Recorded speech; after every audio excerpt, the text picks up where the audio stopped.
Hi everyone, in this video I'm going to do a walkthrough of my Oracle card journal.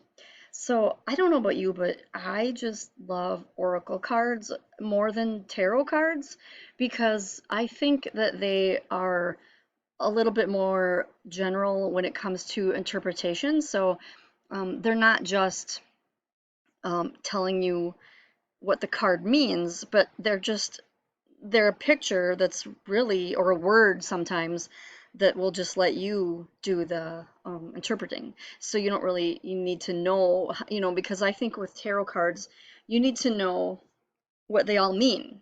And then, when you look up, and they say like the wands or the cups or whatever, then you got to look up how many numbers of wands and cups and swords and what that card means, and it's just a lot to learn. I think oracle cards are just better because they're more um, appropriate for journaling, I think, because you can just look at an oracle card and you know right away something is going to come to you.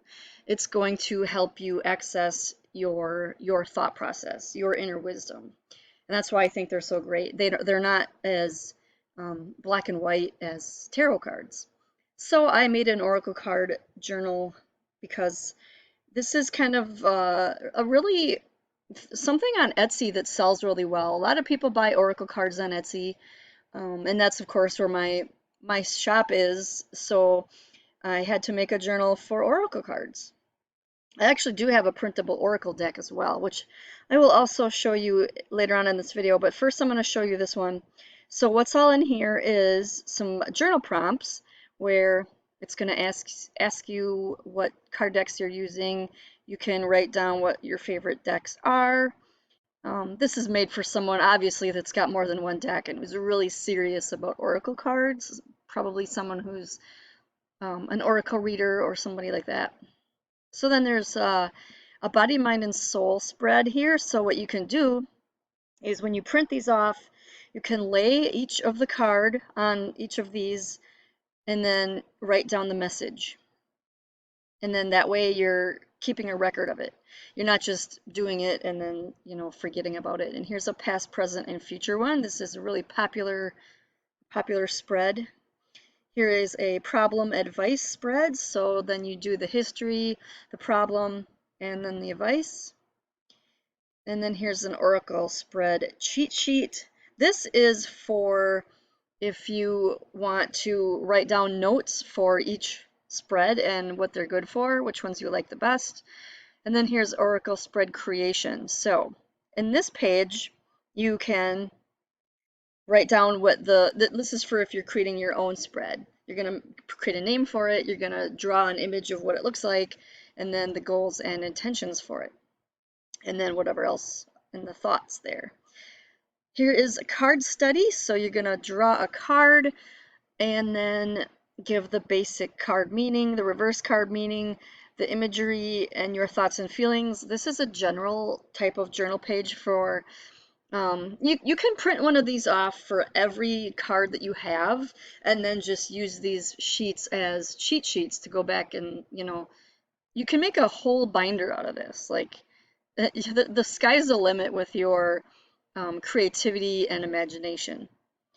Here's a daily card pull sheet. These are good for daily journaling. So you would draw the card and write the card meaning and then your interpretation. And then here's a weekly spread. So, or a weekly card pull sheet, I should say. It starts with Sunday, and then there's another page here for the rest of the week. So you would do the card pull, and then what the card means, and then what your interpretation is. So here is if you do the month in cards. So you would draw the card or write down what they are, and then that way you can go back and look at the month as a whole. So here are some journal prompts, and these are one of my favorite parts of this journal because this is what really they're for. What oracle cards are for is to draw them randomly or when you're doing a spread, but randomly is my favorite because you can do it for any situation or just like if you want to do a journal prompt. So you're going to draw the card and then do the journal prompt, and then here's where you'd write it. So there's a bunch of these. There's just different questions on each page. And there's like maybe 10 or so of these pages, different prompts. So that is the Oracle card journal, and I will leave a link down in the description if you want to buy this.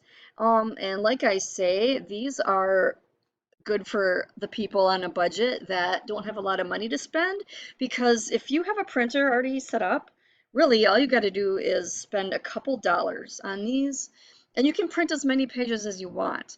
Now you might have noticed that if you've ever bought any of these types of journals, hardcover or physical version, they're going to be like 30 bucks. And I've done this and I'm like, I'm just going to make them myself and print off the pages that I need when I need them, and that way I'm only paying a couple dollars once. It's a no-brainer to me. And for people that say, oh, the printable pages, they're loose and then you lose them, not if you put them in a binder, or even a clipboard works too, or a folder. There's multiple ways that you can store loose paper. And like I said, I think the binder is the best way, and that's pretty much how I store all of my pages that I print off, and that way, you can put this cover page on the front. Most planner binders come with the open, where you can slide something in the front. You can slide your own cover in there, and that's why I make the covers with most of the stuff that I do, because it's just a nice decoration and it tells you what's in it. I mean, if you're anything like me, you probably got binders piled up everywhere, and so you don't know what's in them until you look at the cover. So this is the cover for it, and it's just the most inexpensive way that I know that you can do journaling or planning. So if you have that spiritual friend that's into oracle cards or even tarot cards, this journal can also be used for tarot cards. It's just not specifically for it, but it's possible that you can also use this for them. So if you know anybody that's into those sorts of things, send this video their way, and or maybe even buy this as a gift. These kind of things make great gifts because you can actually put the work in yourself and you're making it for your friend, and then you can buy a planner binder and then decorate it for them. And it's just a really cool thing that a lot of people love. So thank you so much for watching, and be sure to give this video a like and be sure to subscribe if you are interested in journals, planners, and all sorts of organizational type printables. Thank you so much for watching, and I'll see you in the next video.